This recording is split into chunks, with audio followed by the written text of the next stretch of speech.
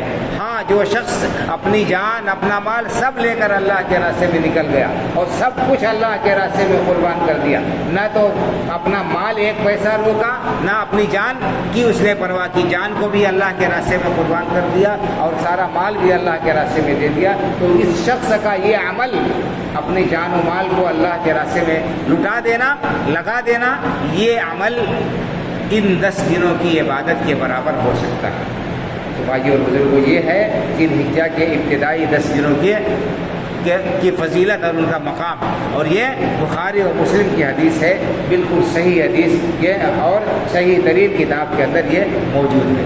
اسی لیے سلف صالحین کے بارے میں آتا ہے کہ وہ ذی الحجہ کے ابتدائی 10 دنوں میں عبادت کا بہت زیادہ اہتمام کیا کرتے تھے اور عبادت بہت زیادہ دل لگا کر کیا کرتے تھے، کمر بستہ ہو جاتے تھے اللہ رب العالمین کی عبادت و بندگی کے لیے۔ ایک بہت بڑے امام گزرے ہیں، حافظ ابن حجر اسقلانی رحمۃ اللہ علیہ، جنہوں نے بخاری شریف کی شرح لکھی ہے۔ انہوں نے لکھا ہے حدیث کی شرح بھی اس حدیث کی بخاری شریف کی کہ اللہ رب العالمین کو ذی الحجہ کے ابتدائی 10 دنوں میں عبادت بہت زیادہ محبوب ہے، سال کے دوسرے دنوں میں اتنی محبوب نہیں۔ کہا کیوں؟ اس لیے کہ ان دنوں میں اتنی ساری عبادتیں اکٹھا ہو جاتی ہیں کہ سال کے دوسرے دنوں میں اکٹھا نہیں ہوتی۔ یعنی سال کے دوسرے دنوں میں انسان نفلی نماز پڑھتا ہے، ان دنوں میں بھی پڑھتا ہے، سال کے دوسرے دنوں میں قرآن کریم کی تلاوت کرتا ہے، ان دنوں میں بھی کرتا ہے، سال کے دوسرے دنوں میں انسان نفلی صدقہ و خیرات کرتا ہے اور ان دنوں میں بھی کرتا ہے، سال کے دوسرے دنوں میں روزہ رکھتا ہے، ان دنوں میں بھی رکھتا ہے۔ لیکن حج اور قربانی، حج جو اسلام کا عظیم رکن ہے 5واں، یہ ذی الحجہ ہی میں ادا ہو سکتا ہے۔ سال کے کسی دوسرے دن میں آپ حج ادا کریں تو حج نہیں ہوگا۔ حج 8 ذی الحجہ سے شروع ہوتا ہے اور 12 کو یا 13 کو ختم ہوتا ہے۔ تو یہ حج اور اسی طرح سے قربانی بھی 10 ذی الحجہ سے لے کر 13 ذی الحجہ تک ہوتی ہے۔ کہا کہ یہ ساری عبادتیں ان دنوں میں پائی جاتی ہیں اور سال کے دوسرے دنوں میں یہ عبادتیں انجام ہی نہیں دی جا سکتی۔ حج نہیں انجام دیا جا سکتا دوسرے دنوں میں۔ کوئی آدمی سال بھر مکہ میں پڑا رہے، مینا اور عرفات میں روزانہ آتا جاتا رہے، لیکن 8 ذی الحجہ سے لے کر 12 ذی الحجہ تک وہاں نہ رہے تو سال بھر وہاں رہنے سے اس کو وہ ثواب نہیں ملے گا، اس کا حج نہیں ہوگا۔ لیکن اور یہ 8 ذی الحجہ سے 12 ذی الحجہ یا 13 ذی الحجہ تک، یعنی مینا میں 3 دن بھی رہ سکتے ہیں، 11 12 2 دن، اور 13 تاریخ کو آئیں تو یہ افضل ہے۔ لیکن 12 کو اگر کوئی لوٹ کر آ جاتا ہے تو کوئی حرج نہیں ہے، قرآن کریم میں اللہ رب العالمین نے بیان کیا۔ اسی طرح قربانی بھی 10 ذی الحجہ سے پہلے آپ کریں تو آپ کی وہ جو ہے قربانی نہیں ہوگی، تو 10 سے 13 تاریخ تک جو قربانی ہوتی ہے۔ تو کہا کہ چونکہ ان دنوں میں ایسی عبادتیں ہوتی ہیں جو سال کے دوسرے دنوں میں نہیں ہو سکتی ہیں، اور سال کے دوسرے دنوں میں جو عبادتیں ہوتی ہیں وہ ان دنوں میں ہو سکتی ہیں، تو اس طرح سے یہ وقت بہت فضیلت والا ہے اور بہت زیادہ اللہ رب العالمین کی پوری دنیا میں لوگ عبادت و بندگی کرتے ہیں، اس لیے ان دنوں کی بڑی اہمیت ہے، ان کا بڑا زیادہ مقام و مرتبہ ہے۔ اور ہمیں چاہیے کہ ہم ان دنوں کے کو غفلت میں نہ گزاریں، ان کی قدر و قیمت کو پہچانیں اور ان سے ہم بھرپور استفادہ کرنے کی کوشش کریں۔ اللہ کے رسول صلی اللہ علیہ وسلم نے جو فرمایا ہے، عام بات بیان فرمائی ہے کہ نیک عمل آپ نے خاص نہیں کیا کہ کون سا عمل نیک کرے انسان تو اللہ کو محبوب ہے۔ تو اس سے مفسرین نے لکھا ہے، محدثین رحمہ اللہ نے لکھا کہ کوئی بھی نیک عمل جو ثابت ہے قرآن و سنت سے، جس کا ثواب آیا ہے، اس کو انسان کرے۔ یعنی فرض نماز تو ادا کرنی ہی ہے، فرائض کی ادائیگی کے علاوہ نوافل کا بھی انسان اہتمام کرے۔ اسی طرح سے قرآن کریم کی تلاوت کرے، اللہ رب العالمین کی حمد و ثنا بیان پڑھے، سبحان اللہ، الحمدللہ، اللہ اکبر، لا الہ الا اللہ، دعائیں پڑھتا رہے، استغفار کرتا رہے، اپنی بساط بھر اللہ کے راستے میں خرچ بھی کرتا رہے، جو بھی اللہ تعالیٰ نے اسے دیا ہے کم زیادہ۔ اور بھائیو اور بزرگوں، ہمیں صدقے کو معمولی نہیں سمجھنا چاہیے۔ انسان یہ نہ سوچے کہ ہمارے پاس میں کم ہے تو ہم کیا دیں؟ دے وہ جو زیادہ ہے۔ نہیں بھائی اور بزرگوں، اگر انسان کی نیت خالص ہے تو اس کا تھوڑا سا دیا ہوا صدقہ بھی اللہ رب العالمین کو اس بہت زیادہ صدقے سے محبوب ہے اور اللہ کے ہاں مقبول ہے جو ریاکاری کے لیے، جو دکھاوے کے لیے دیا گیا۔ حدیث میں آتا ہے رب صدقۃ، بعض صدقات ایسے ہیں یا رب درہم سبقہ 100,000 درہم، کبھی 1 روپیہ 1 لاکھ سے بہتر ہوتا ہے۔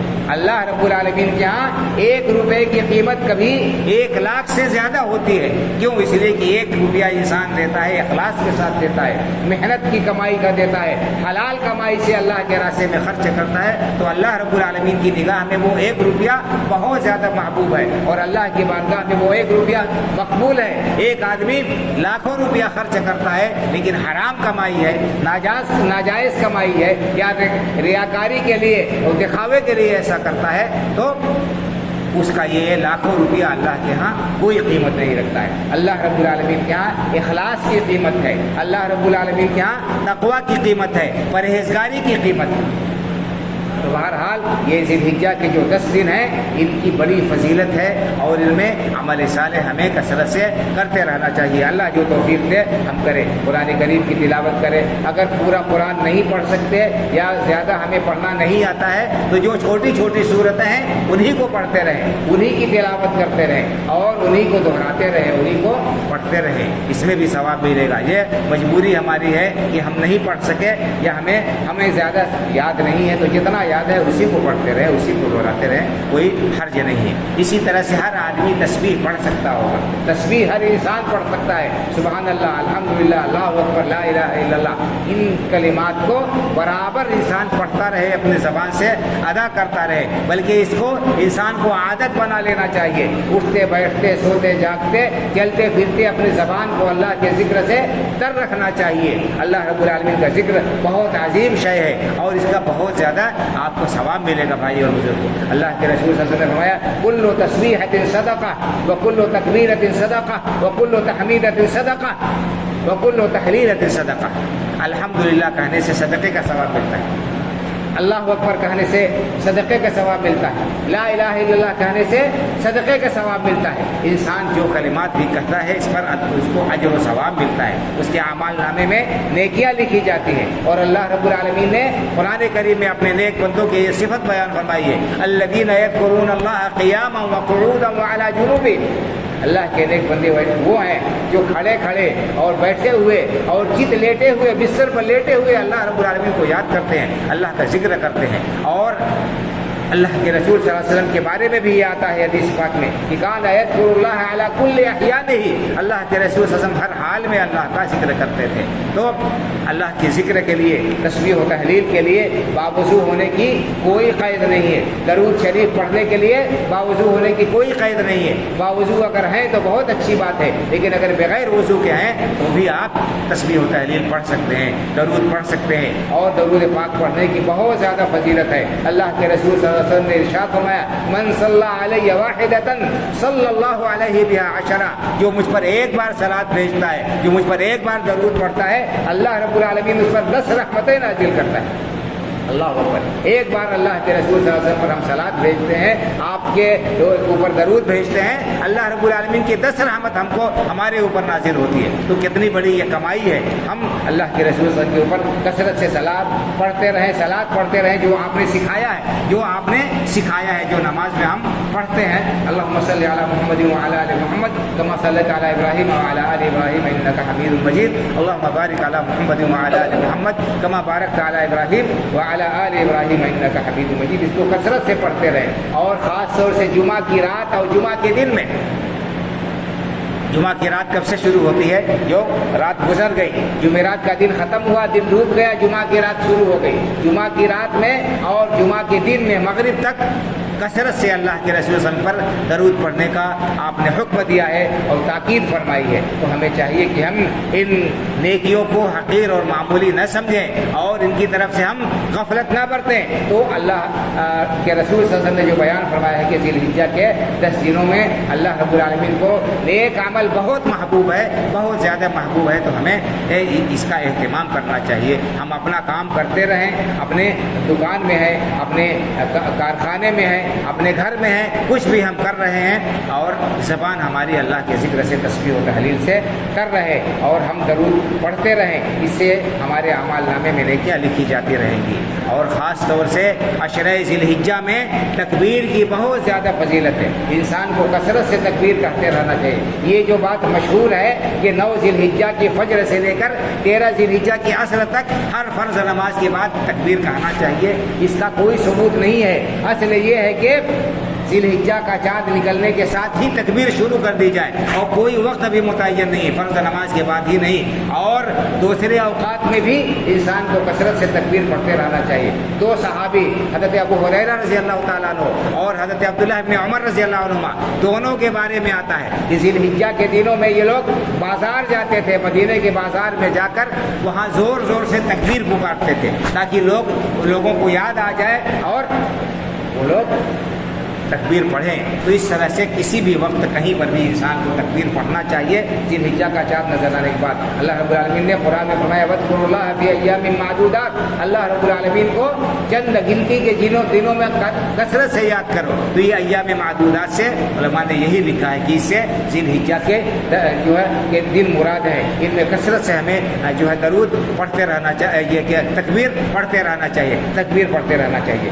اسی طرح سے ان دنوں میں 1 ذی الحجہ سے لے کر 9 ذی الحجہ تک جب بھی جتنا بھی روزہ ہم رکھ سکتے ہیں ہمیں روزہ بھی رکھنا چاہیے۔ یہ بھی نیک عمل ہے، اس کا بھی بہت زیادہ ثواب ہے۔ خاص طور سے 9 ذی الحجہ کا روزہ جس کو عرفہ کا روزہ کہتے ہیں، اللہ کے رسول صلی اللہ علیہ وسلم نے فرمایا کہ 9 ذی الحجہ یوم عرفہ کا روزہ، یوم عرفہ کا روزہ رکھنے سے انسان کے 1 سال پچھلے اور 1 سال اگلے گناہ صغیرہ جو ہے چھوٹے چھوٹے گناہ وہ معاف ہو جاتے ہیں۔ کتنا بڑا ثواب ہے، ایک دن ہم روزہ رکھیں گے اور ہمارے 2 سال کے گناہ معاف ہوں گے۔ گناہ صغیرہ چھوٹے گناہ جو انسان سے جانے میں ہو جاتے ہیں وہ گناہ اللہ رب العالمین اپنے فضل و کرم سے معاف کر دیں گے۔ تو یہ اللہ رب العالمین کا کرم ہے، اس کی مہربانی ہے، اس کا انعام ہے کہ اس نے ہمیں ایسے مواقع دیے ہیں، ایسے عظیم دن ہمیں عطا کیے ہیں کہ ان کی اگر ہم قدر کریں اور ان سے ہم فائدہ اٹھائیں تو ہم بہت زیادہ کمائی کر سکتے ہیں، بہت زیادہ ہم اجر و ثواب اکٹھا کر سکتے ہیں اور ہم اللہ رب العالمین کی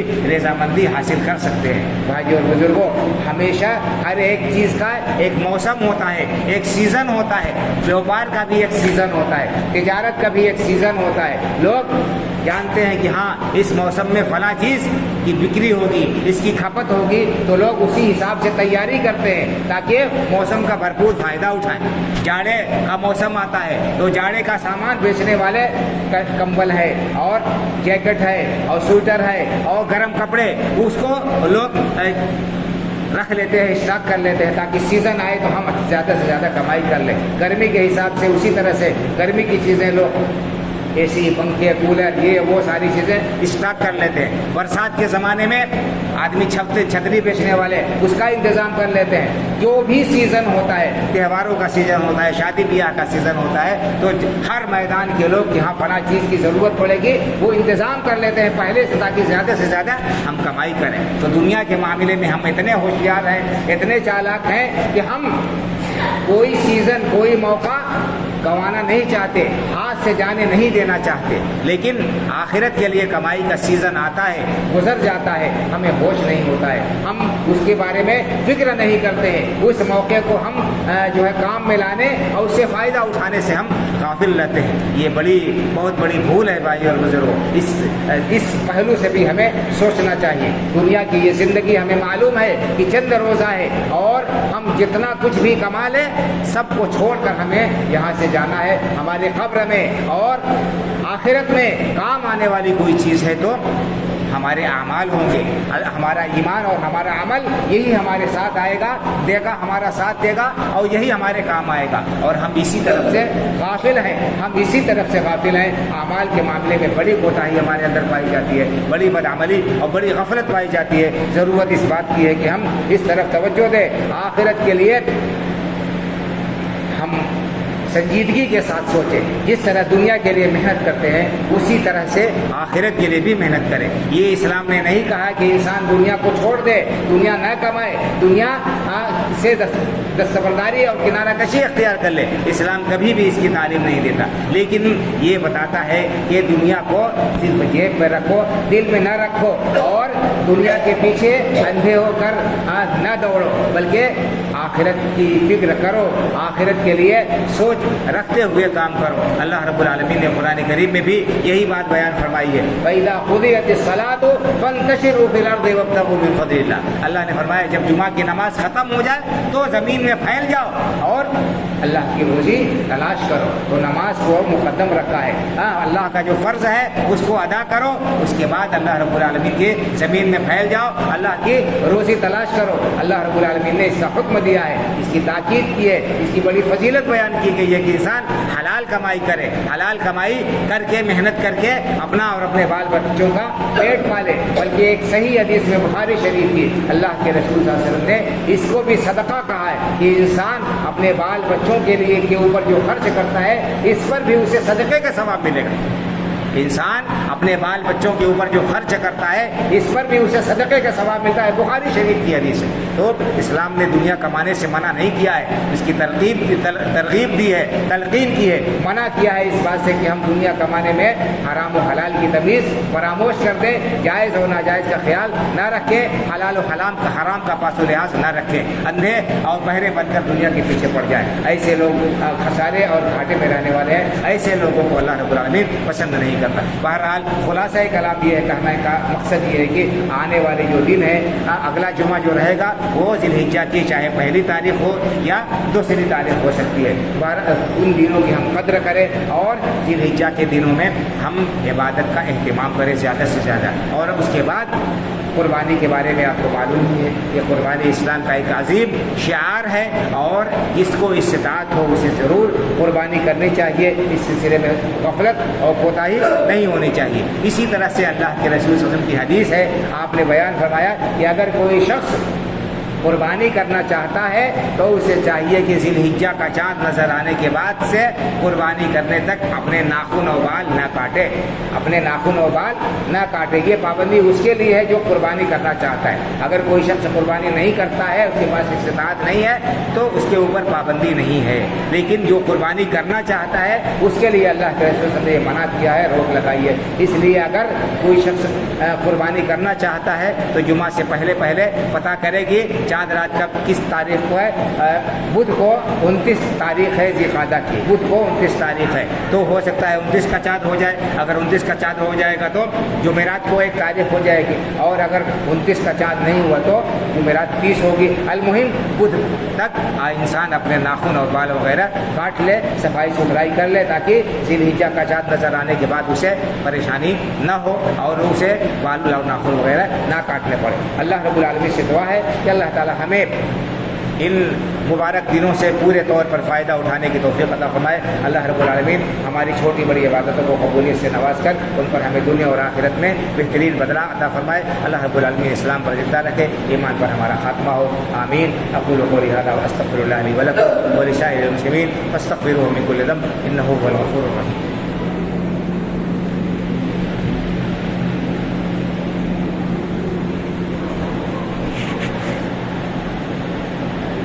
إن الحمد لله نحمده ونستعينه ونستغفره ونؤمن به ونتوكل عليه ونعوذ بالله من شرور أنفسنا ومن سيئات أعمالنا من يهده الله فلا مضل له ومن يضلل فلا هادي له وأشهد أن لا إله إلا الله وحده لا شريك له وأشهد أن محمدا عبده ورسوله إن الله وملائكته يصلون على النبي يا أيها الذين آمنوا صلوا عليه وسلموا تسليما اللهم صل على محمد وعلى آل محمد كما صليت على إبراهيم وعلى آل إبراهيم إنك حميد مجيد اللهم بارك على محمد وعلى آل محمد كما باركت على إبراهيم وعلى آل إبراهيم إنك حميد مجيد اللهم انصر من نصر دين محمد صلى الله عليه وسلم واجعلنا منهم واخذل من خذل دين محمد صلى الله عليه وسلم ولا تجعلنا منهم عباد الله رحمكم الله إن الله يأمر بالعدل والإحسان وإيتاء ذي القربى وينهى عن الفحشاء والمنكر والبغي يعظكم لعلكم تذكرون فاذكروا الله يذكركم وادعوه يستجب لكم ولذكر الله أكبر والله يعلم ما تصنعون